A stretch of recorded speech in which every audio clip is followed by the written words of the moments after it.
ஏன் எப்படி இருக்க?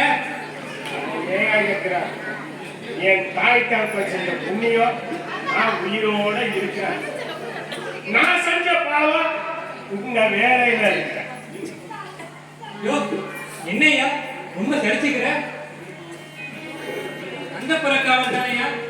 வெளியில நின்னா மட்டும் போதியா? அரசிக்கிட்ட நல்ல பேர் எடுத்தா அவங்க மூலம் அரசாங்கத்துல எதா வேணாலும் சாதிக்கலாயா? ஆமா, அந்த புறக்காவல் என் பாரு எனக்கு தானே தெரியும். என்னையா உன் பாடு? இங்க நான் படுற பாடு எனக்கு தெரியுமா?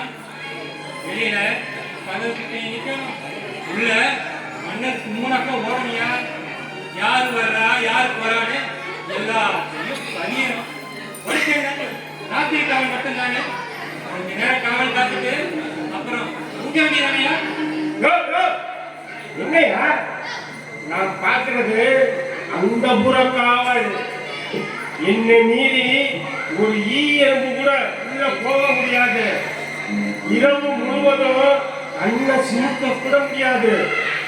அதை மீறி ஏதாவது தப்பு கண்டா நடந்துச்சு தலைய போயிடும். உன் கதை இப்படி,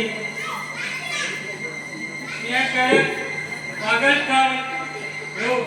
காலையில சூரியன் முடிக்கிறதுக்கு முன்னாடி வரணும், ராத்திரி முதல் சாமத்துக்கு போகணும்.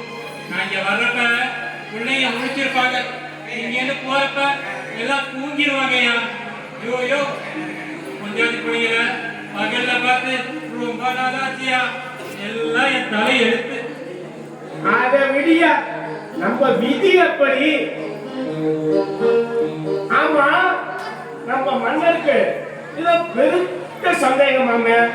அதை தீர்த்து வைக்க வெளிநாட்டில இருந்து ஒரு புலவர் வந்திருக்காராம. ஆமா ஆமா, தொண்டை நாட்டிலிருந்து ஒரு புலவர் வந்திருக்கிறார். ஏயா, நம்ம நாட்டுல இல்லாத புலவரா வெளியூர்ல இருந்து இங்க வந்திருக்காரு? இருக்காங்களோ இல்லையோ அது முடியாது, இதெல்லாம் அரசாங்க விஷயம். பேசினா ஆமா ஆமா சரியா?